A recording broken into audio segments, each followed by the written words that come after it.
There was a man who lived nearly 1,000 years, and his name was a prophecy. When he dies, judgment will begin. He wasn't a king, he wasn't a prophet, but God waited for him, just for him, before the entire world was drowned. This isn't just an ancient tale. It's a warning meant for you today. The door of mercy is still open, but not for much longer. Watch till the end. God will bless you. Methuselah, the child born in silence, carried a prophecy in his name. When he dies, it will come. No one truly knew what it was, except his father, Enoch, the man who walked with God and never tasted death. Methuselah became a living clock, the embodiment of divine delay. Each year he lived was a year humanity was granted mercy. And then he died at the age of 969. The very next day, the rain began. Not spring rain, but a storm of judgment long held back.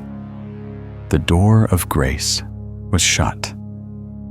Heaven's clock had struck its final hour.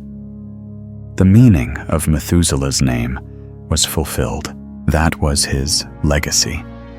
Not power, not prophecy, but pause.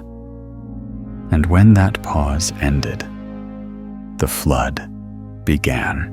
Before the great flood, the earth still echoed Eden's beauty, yet the soul of man had begun to rot.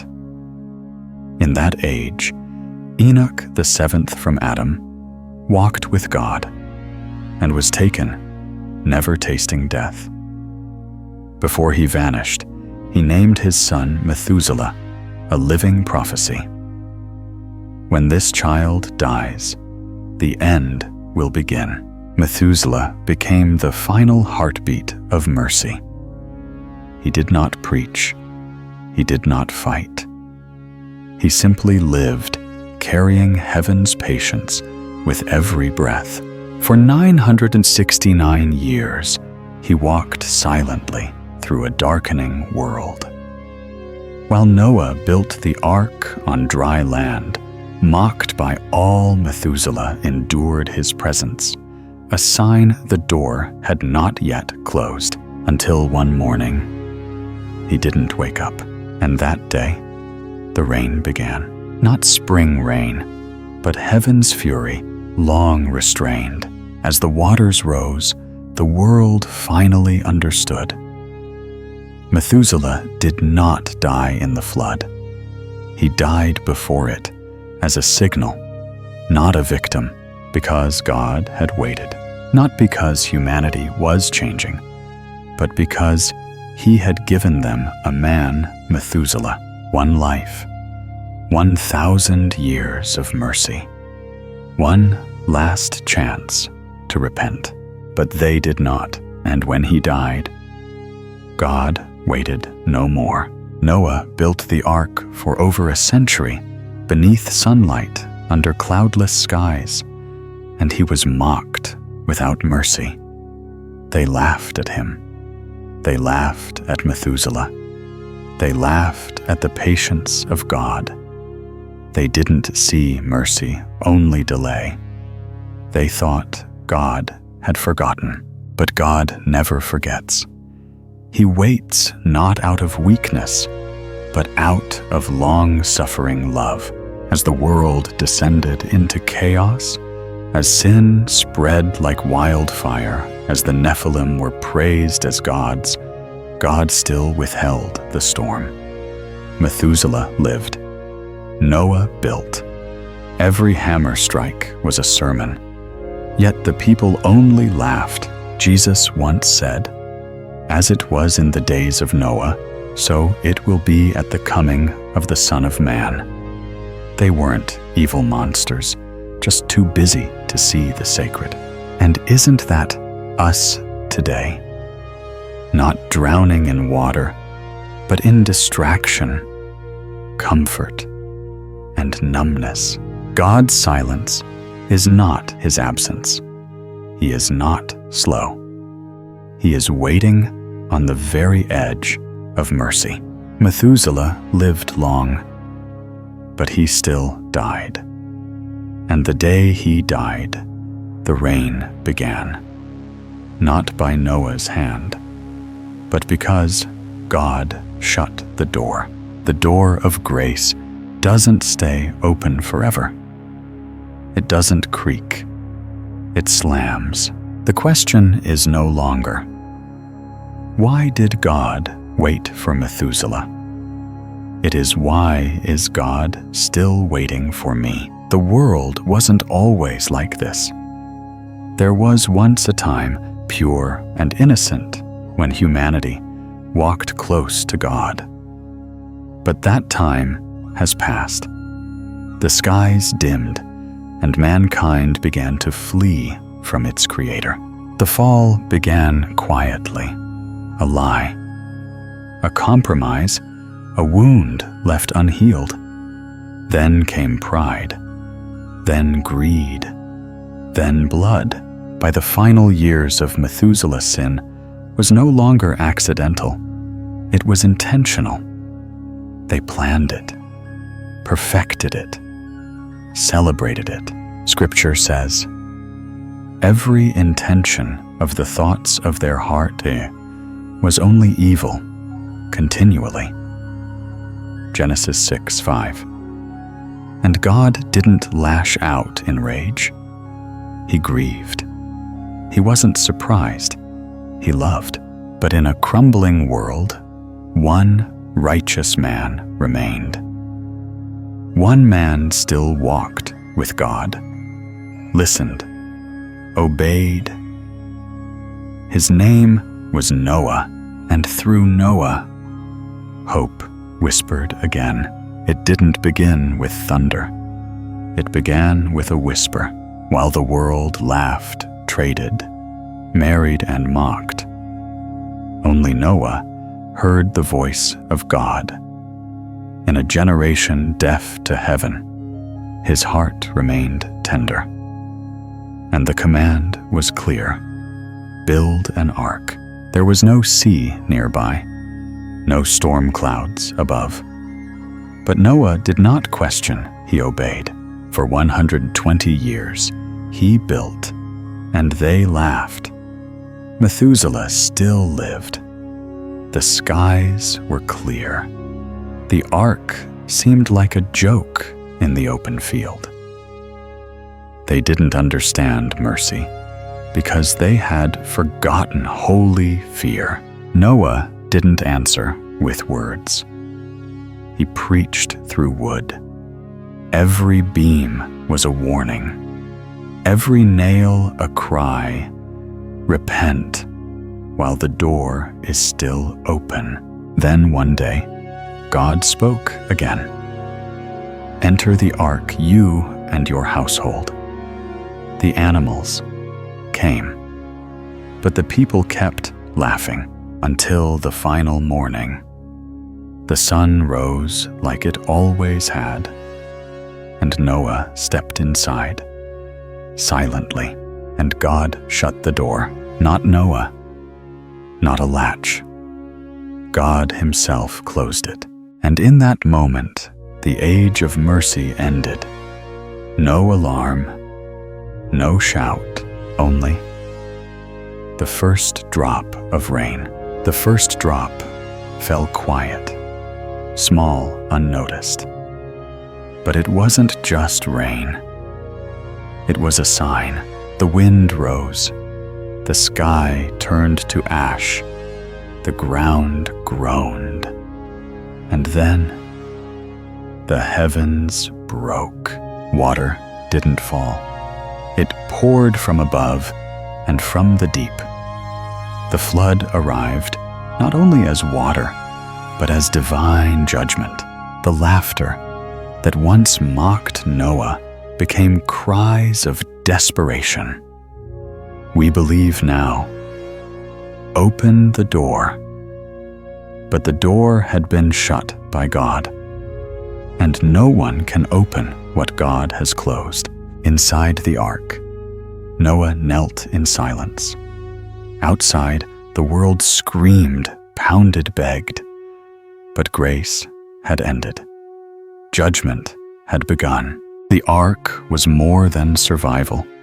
It was a dividing line between obedience and rebellion, between salvation and ruin, and then everything outside wisdom. Art, music, temples. Pride was washed away, not because God was cruel, but because mankind had forgotten. They forgot who made them. They forgot the warnings. They forgot the signs. And when they had nothing left to say, God was silent too. He let the waters speak. Sin must be judged, but even in the flood, grace remained floating in wood and pitch. The ark was a symbol, a shadow of a greater ark to come, a greater salvation, a greater door that would one day open again, and once more, God would wait. For 40 days and nights, the rain did not stop. Heaven wept, and the deep roared a cleansing, not a catastrophe. Inside the ark, Noah waited not in fear, but in faith. He wasn't perfect, but he obeyed. Mocked, ridiculed, doubted, he built anyway. And in doing so, he became more than a survivor. He became a new beginning while empires sank beneath the flood. God preserved a bloodline, a covenant, a promise. From Enoch to Methuselah, from Methuselah to Noah, the torch passed. The ark floated not just on water, but on divine purpose. When the rain stopped, Noah waited. When the waters receded, he waited. Only when the dove returned with a fresh olive leaf did hope appear. And then God spoke again. Come out of the ark. Noah didn't build a tower. He built an altar because grace had carried him. And God responded not with wrath, but with a rainbow, a covenant of mercy. The flood teaches us God judges, but God also restores. When the world is swept away, only faith floats. Centuries after the flood, its story faded, but heaven never forgot. Jesus himself recalled it, warning, "As it was in the days of Noah, so it will be." Luke 17:26. People then weren't rioting. They were living normally, eating, marrying, planning, yet blind to the storm. And today, we are the same. Busy, distracted, spiritually asleep. But Jesus is the ark now. The door of refuge is open for now. Judgment is not myth. It will come not by water, but by fire. Not with sirens, but suddenly. We live in Methuselah's time again. Grace delays judgment, but the clock is ticking. The question is not when, it's are you inside the ark? Because once the door shuts, it does not open again. Methuselah's life wasn't about long years. It was a countdown of mercy. Each breath delayed judgment. Each heartbeat held back wrath. And even now, we live in that same mercy. God waits, not because he's weak, but because He's love. But even love must one day shut the door. We are modern Methuselah's children, comfortable, distracted, numb, scrolling past signs, ignoring whispers, trading reverence for relevance, truth for tolerance. Yet Christ, the true ark, still stands open. The cross still calls. The rain hasn't fallen yet, but the door will close. This is not history repeating. It's prophecy unfolding. The world trembles. Souls hunger. The sky darkens. Still, there is time. Not to fear the flood, but to worship the one who held it back this long. Jesus is the door, and it's still open. For now, there is a door silent, sacred, standing not in temples, but in the heart. It is Christ, the ark for our souls. And like Noah's ark one day, it will shut not with noise, but with finality. Methuselah's long life delayed judgment. So too now God's mercy delays what is coming. But mercy has a limit. Grace is a gift, not a guarantee. We live in that same in-between, between death and deluge invitation and closure. Many hear, few enter. Most assume they still have time. But the rain is near. This isn't fear. It's a plea to step inside, not into religion, into Christ. He is the greater Noah, the true door, the one who bore judgment so we could be saved. The question is not, do you believe in God? It's, are you in the ark? Because once the door shuts, it shuts forever. And outside, no amount of sincerity can force it open. Right now, the door is open. This is your Methuselah moment. Don't waste it. The rain didn't come because sin was full. The rain came when the last man died and the door was shut. No one was ready. No one had time. They had lived too long in mercy without realizing they were living in their final moments. Today you still have time, but never mistake God's patience for His silence. Thank you for watching until the end. God is always watching over you.